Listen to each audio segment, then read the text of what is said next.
What words actually describe you, and what words do you wish described you? Well, let's get into it today on Mindset Matters More. And as you can see, I'm already flustered with the words because today we have an amazing guest. Today's guest is someone who knows the right words can change everything. Maggie Van Galen has been chasing words since she was old enough to hold a pen, and now she's a copywriter, editor, wordsmith, and award winning children's book author with more than 30 years of experience in journalism, marketing, and storytelling. What I love about Maggie's work is that she doesn't believe people connect with perfect copy. They connect with words that sound like a real human being. And we need that in this AI age, right? She helps busy professionals turn tangled ideas into clear, compelling messaging that actually sounds like them. And for aspiring authors, she brings the same gift into editing, proofreading, and consulting. This conversation is about voice, trust, and finally saying what you really mean. Maggie, thank you so much for being on the show. Oh, you're welcome, Andy. I'm so excited to be here. I am so excited to be here with you because I just want to get right into it. And when we were having our conversation prior to this, we were talking a lot about what does it mean to be authentic in this day and age with AI? What does it look like for somebody to have copy that's their voice? What does it look like for somebody to bring their self forward when, they're leaving a digital imprint? And what I would like for you to actually start off with today is talking about what does it mean to be authentic with your copy? It's a great question. It's a great question. And I think the word authentic has become slightly cliche in our day and age, right? Um, so to Authentic, me, like, aligned, what's that? authentic and aligned. Yes, exactly. But to me, like finding your authentic voice, and I say this whether I'm teaching, elementary age kids a writing course or whether I'm talking to a professional adult is does your writing sound like you? So if you're having a conversation, it's as simple as that, right? If you're having a conversation with somebody, are you using the words that are written on your website, that are in your newsletters, that are in your social media, or is there a complete disconnect between the two? And I think the authenticity comes from the connection, that connection. So if I'm reading your website and you sound like, a buttoned up brochure, and then I get on a call with you and you're, lighthearted and funny and you're you sound nothing like what your website sounds like. There's an immediate disconnect. And I, as the consumer, the person buying your product, I'm like, why is that? So to me, that's what authenticity in your voice sounds like. And I really like when I go to somebody's like website or see a post that they have and I can hear their voice. I can hear them saying these things rather than it feeling kind of like more robotic and more kind of boilerplate, right? But like if I can actually picture someone saying these things, then I'm like, okay, maybe they had some help, but I know that the ideas were generated through their own mind. Yes. Yes, absolutely. And I mean, as a trained copywriter brain and editor eye, like I can pick out an AI post, AI generated content. AI is a great tool, don't get me wrong, and we could probably have a whole conversation just around AI. Um, but if you use it, you still need to read it. Like you can't just say, "Oh, I'm going to just let it do it for me," whether it's, web copy or your marketing materials or whatever you happen to be doing with AI. It's a great tool. It's great for a lot of things, but it's still not you. Like you still have to go in and read the copy, and I'm a huge proponent of reading out loud. So read it out loud. And if you're like, I would never use those words, then don't change them. Yeah. I mean, it's become like a reliant and over reliance on AI and it doesn't get edited. It's like, oh, it knows what it's doing. I'll just put it out there. And it creates what I have lovingly been calling it AI slop. It is like, don't get me started. So, so um, part of being authentic, being in alignment with your words, I think a part of that also comes with being able to know yourself too, right? But not only that, but being willing to be vulnerable with the copy, because being on your own page and being like seeing these things, it's like you're expecting people to witness you, to see you. Right. Right. Well, I think, I mean, and again, using slightly clichéic words, people buy from people that they know, people that they like, and people that they trust, right? So, yes, you have to be able to use words that promote that, right? You have to people it's a story that you're telling on your website or on your social media. It's a story that's like in the case of, let's say, I don't know, an estate planning attorney, right? There's a problem. What's the problem? Well, the problem is that your reader doesn't have a will and they don't know what's going to happen if they pass and they don't have a will. Like, what happens to all their stuff? So, what's the solution? Well, the solution is you get an estate planning attorney. And what's the outcome? You have peace of mind. So, there's a story that you lead your reader through, whether that's, from a business perspective or from, I'm sure you have the same similar, process in a coaching perspective, but you have to sort of guide the reader through and you have to have lived some of those similar experiences or at least do the research as a writer, do the research to get inside the head of both the potential client and the person that you're writing for. And if you're one and the same, then you need to put your client shoes on and get on the other side of the fence and go, okay, what do they want? What do they really want to hear?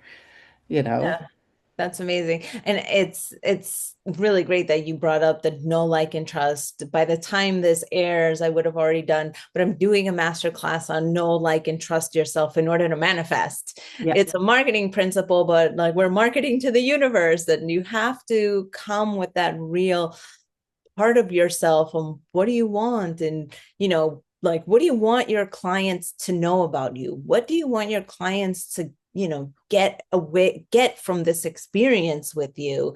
And it's not even about liking you as like oh, I want to be best friends with them, but it's like, oh, I can see that this person is passionate about what they're doing, and I can see that they're really going for 100% my best interest because they're passionate about the topic, right? Yes. Yes. Yeah. And I think that know, like, and trust falls into, like you said, it's everyday life, right? Whether you meet somebody on the street to have coffee with them or a stranger or whatever, like you have that initial sort of reaction, like almost visceral reaction, like do I know this person? Do I like this person? Can I trust them? And that's the same reaction that somebody's having, whether they're, if you're reading a book or you're reading a newspaper or you're reading a website copy. Yeah, absolutely. And so let's take me through a little bit of the process. Like somebody comes to you and they would love to revamp, the copy on their website. Like what at what point do you come in and start rewriting everything? Like, is it like they give you the copy that they had before, or start from scratch every time? Like, what does that look like? Well, the very first thing I do with any client is we have a conversation because I think everything starts with listening, and I literally cannot hear your voice if I don't hear your voice. Right? I can't understand like how you talk, the word choices that you use, your mannerisms say a lot. I prefer to do like a Zoom or a face-to-face because body language is a large part of how you speak, right? Um, and then it just depends on, I mean, I've done website copy where it's, the blinking cursor on a blank page where you have to start from scratch, um, to an already existing website that just needs to be rejigged to somewhere in the middle. And it just depends on what the person needs and wants. I am a solopreneur, small business person myself, so part of listening is understanding what it is they really want. Um, and I am not a website designer. Nobody wants me in the back end of their website because I will break things. I am technically challenged. So, I work a lot with web designers where they'll give me a sitemap of what they sort of envision the website looking like. And then, and I'm not an expert in whatever field the client happens to be in. So I also I need to sort of tap their brain to get the actual information that goes into that. So there's a lot of conversation, there's a lot of back and forth. I need to know what their goals are, what they're going to use whatever piece for. It's that's kind of how I I approach it. But my very first step is always a call or a chat. I mean, you say that and it makes so much sense now. Like where I come from a very technical background, so I'm just like, give me the documentation and I'll figure it out. Whereas like it trying to, discern and translate somebody's voice, it's like that is a part of the document. That is part of like the ecosystem. You need to know what that actually looks like and how it feels to experience that person Right. in order to be able to get them on a web page. Yes. Yeah, absolutely. Because it goes back to being authentic. You, you, Andy, have to come across on your website, Yeah. right? It can't be like Coach ABC on the Right. website, right? Because otherwise nobody will connect with you. And that's what you're looking for is a connection.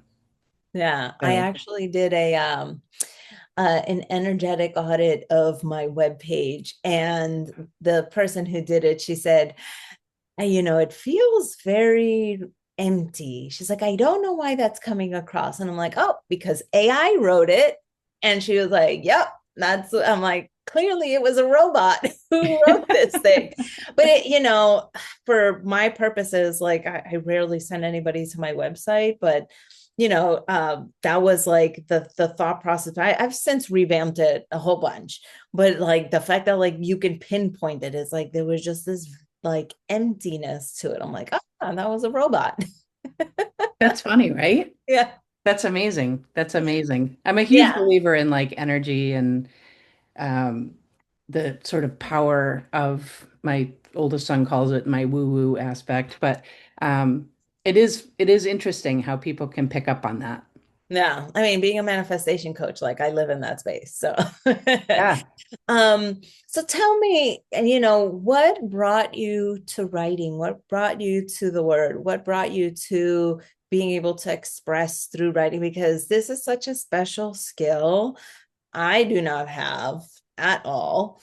I do think that like I'm good with words, but put a pen in my hand and all of a sudden it's like, no. My body says no.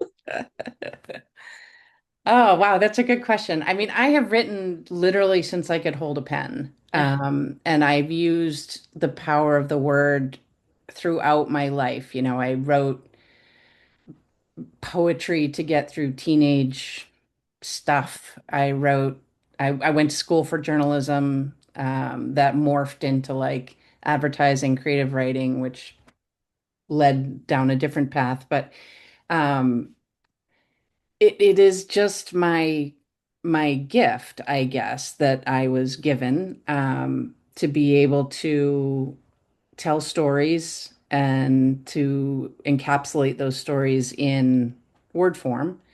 um, my path hasn't always been like I haven't like I'm going to be a writer and this is how I go. My when I sign my children's books, I always write "Always follow your dreams" is my sort of signature, And the reason that I do that is because I tell this to all the kids too, like if you have a dream, don't ever give up on it. The journey or the path to it may be windy and potholes and, different things. I mean, I've done different careers because I had to put food on the table because I had to pay my rent. Um, and but you should always keep that dream in the forefront of your mind or in the back of your mind, depending on where you are in your life. And just it, it's, I'm blessed that I've been able to sort of land here. And I've always written, even when I wasn't writing for work. And I think that helps, I think that just kind of guides me along my journey to, I mean, so two things jump out at me. One is you have the sign behind you, never stop dreaming. yes. And the second thing is, oh, I wonder if you still have any of that poetry from your teenage years. I do. I actually, back a gazillion years ago, I published a book of poetry. I collected all my, cocktail napkins and paper scraps with notes on them, and I'm slightly addicted to journals. You'll find them scattered around my house. Um, but this was way back in the day when self-publishing was really self-publishing. Like you went, picked out the paper and went to the printer and watched it come through um and that it's no longer in print anymore, but it's still out there. And well, it's not out there. It's in here in my heart. So but yeah, I mean my kids laugh at me because I have a giant folder of writing samples that date back to high school and, elementary school and papers I did in college. And every now and again, I'll pull them out and look at them and be like, huh, it's actually still relevant. We just pulled out a whole bunch of papers from my husband's youth, and apparently he was a little prolific writer when he was younger. I mean, it was, second, third, fourth grade. So it was like monsters, but it was hilarious to go through it.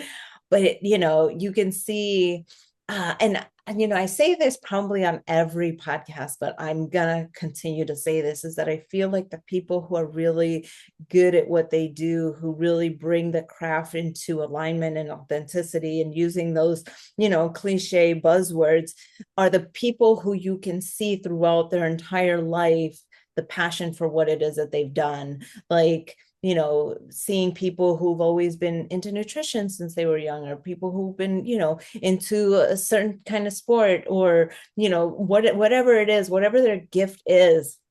Um, I cannot, there's somebody, and I'm blanking on who it was, but they were talking about how when they were younger, they had like a free therapy booth when they were like 10. They become Like like a Charlie Brown with Lucy. yeah, that's exactly what it was. And it was like, hey, I can solve your problems. But he was like, nobody ever took me up on the offer. And he was like, yeah, you were 10. Like, Yep. Yep.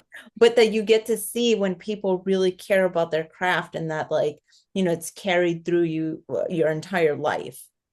So Yeah. I really appreciate people who come from that. And that was one of the reasons why, like, I wanted to talk to you on here, because I think that, putting people forward with their story is the most important, especially when you're writing copy, right? Yeah. I mean, I appreciate that. And I will say probably as the years progressed, I didn't realize that I was following that or that it was my gift. But I also think it's really important. Like for me, it's so important to stay in my lane. Um, and that's why like I love partnering with people that are web designers or graphic designers. Like, just because I dabble in Canva doesn't make me a graphic designer. Um, and it's been a journey, and I've used writing throughout my life for different things, right? When I was really young, I used it for sort of escapism and fantasy, and um, for when I was a teenager, I used it almost for therapy. And funny enough, that's come back around. Yeah. I do have a chapter book. I'm a short form writer, so for me there has to be a beginning, a middle, and an end in front of me. Um, but I started a chapter book that has truly been more like therapy than anything else. Whether it will actually get published or it just, helps me with my life, I don't know. We'll see. Yeah. I mean, journaling for me was the same thing. I wrote a book on journaling with techniques and stuff like that. And I know the power of writing, but like mine is like not public. Mine is like just write down whatever's going on in my head to like get it out Yep. versus keeping it in because it'll just cycle in my head and not really go anywhere. It'll just continue on in the same loop over and over again. But like if I get it out, it flows, it moves, it creates momentum. And I think I just appreciate people who can actually put that into something coherent. But that's where it starts is the thought process. I mean, when I'm talking to like kiddos about writing process or adults, I'm like just especially with like author consult when I'm doing my author consulting work, a lot of times I'm just telling people just throw up on a piece of paper. Like Yeah. don't, even like turn off spell check, turn off Grammarly or whatever you have, and just whether you use pen and paper or you type it in, just whatever comes to mind, just get it out there. Like I can take that and I can make it, I can work with that. Yeah. I Yeah. can't work with a blank page. So you just got to get it out there. Yeah, definitely. So throughout this whole process, you said that you even wrote some children's books. Are you still writing children's books too? So I have 5 children's books that are out in the world, out in the big wild world. And they're still sort of pinch me moments. So the first book came out in 2011. And those originated from stories actually that my father used to tell me when I was growing up as a child. He was a fantastic raconteur and could just take you wherever the story happened to be going. And when my oldest son, who's now 23, scarily enough, when he was born, I started retelling the stories. I could remember the characters, but I couldn't remember the plots. And of course, my dad's stories were all action adventure. There was no moral, but as mom, I had to add some life lessons in there.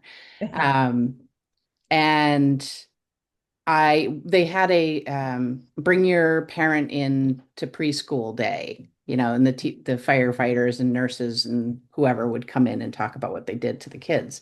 And my son said, "Mom, you have to come in because you're a storyteller." And I was like, "Oh, of course." Like that just made my heart, right? And the teacher was like, I didn't have anything written down. I just was telling the story. And the teacher was like, "This is great. You should totally get this published. There's teaching moments and all this good stuff." And I was like, absolutely not happening. I had another one in diapers. There was no light in my tunnel. I was like, I'm all, this is great. I'll come in. And I did that every year until my youngest was in kindergarten. And then I finally sort of decided to, you know, put on my big girl panties and put it out there in the world. Yeah, yeah, absolutely. And much to my surprise and chagrin, people liked it. I started getting invited to schools to do presentations, and then it won a couple of awards, and I was like, this is kind of cool. So I carried that series on for 3 more books, and then I did another series that I co-authored with a doctor of pediatric occupational therapy that's about sensory processing. Hmm. Um, and so there's 5 books out there. I'm sure there are more books in my up here somewhere. However, my kids are adults now. So, and much of my inspiration came from them and from what they were going through. So, I'm not currently writing any new books. You may stay tuned. Hopefully, many years from now, when I become a grandparent, that may happen again. But if I become a Aw. grandparent, And I mean, even to that point, it's like, pulling from reality and like putting it to paper. Like you're still doing that, right? pulling from reality and like committing it to the writing. Like it just, I see the thread throughout the entire time. Yep. So what would you say is your like favorite part of the process with the copywriting and what you do with for clients today? Well, my favorite part by far is the people. Like, I love meeting new people and learning about new businesses. And it's funny. I mean, I'm at the other end of my career age-wise, and I'm still meeting people that do things I didn't know existed. You know, just like, wow, there's so many things in the world out there that people do. So I love learning. I love all the different aspects of what people do. Um, and then I just think it's a blast to be able to take what somebody's told me and turn it into like a compelling story that will help them and their business. Yeah. I mean, it's funny you mentioned that because I was just saying the other day, there's this YouTube series where like this guy is interviewing famous people while they're eating like chicken wings, and like each chicken wing is like hotter than the last, and like they go through it. It's called the hot ones. And I'm just like, this guy manifested a job eating chicken wings and talking to celebrities. Like you not only that, there's a guy in Guatemala who makes pizzas at the top of a volcano using the geothermic effect of the rocks, and like he's been doing it for 20, 30 years or something like that. And Oh, I'm see, just I want to write copy for him. That's amazing. I've already got stories going in my head. just how full life actually it is. It's like, and you can create whatever you want, and like seeing that must be so powerful because it really opens you up to the possibilities, and like not just being doctor lawyer engineer, it's like you can be an underwater basket weaver in the south of France, like you know what I mean? Yeah. Yeah. It's funny though, because when you say that, like you can be whatever you want to be, like I have such high hopes for this generation that's coming up behind us because, and my kids are in there, but I love the fact that they are like, nope, I'm not gonna like do this and then go get a job and sit in an office from 9 to 5 and do that for the coming, 40 years and then get a watch and retire. They they have whatever plans, and I just think that is amazing. And I'm slightly envious because I wish I had had that chutzpah, 30, 40 years ago. Yeah, me too. But I just think it's amazing, and I have high hopes for the people coming up behind us. Oh, I agree. I spent over a decade in engineering, and if I could have just recognized that I could be anything I wanted to be way back when. But at the same time, I think that the culture that we grew up in, having those, 9 to 5, and having the longevity in companies for a long time, it really served a purpose. And I think that the reason that most people in the younger generation can start to expand their mind is because they see through us like what that lived experience actually could be. Yep. You know, um, I know like even with entrepreneurs in my family, it was still like I believed it was the 9 to 5. I believed that's what it was. But more and more, we're breaking free of the delusion that like life has to look a certain way. Yep. And it's so great that like, we get to express ourselves in different fashion, whether it's podcasts or YouTube or, stuff like this or writing, that, we get to really explore that. Yeah, I agree. And I think we as a generation probably had, and it's probably just generational, right? Like we saw from our parents what was possible, and we went, I mean, that's what you want, right? You want to make life better for the people that you're bringing into the world. Right. So, yeah. Yeah. No, it is interesting. It is an interesting process, Oh, absolutely. this whole Absolutely. journey. Maggie, please let everybody know what projects do you have going on? Like, how can we get in touch with you? How can we work with you? Because, really the power of the word, if you're looking for a copywriter, like just the things that I've seen that you have done have been very beautiful. So, how can people get in touch with you? Well, probably the easiest way is just to go to my website, which is maggievangalen.com. There's a contact form on there.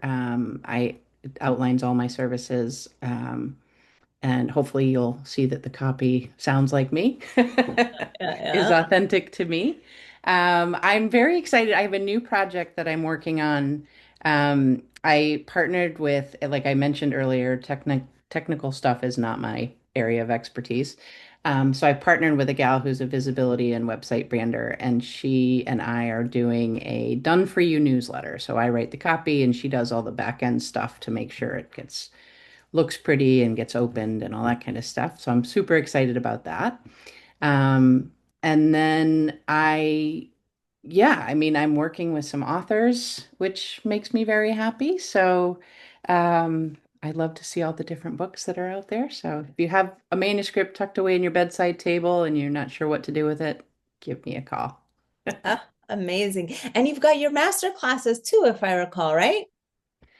I did one master class with Angelica Hessa.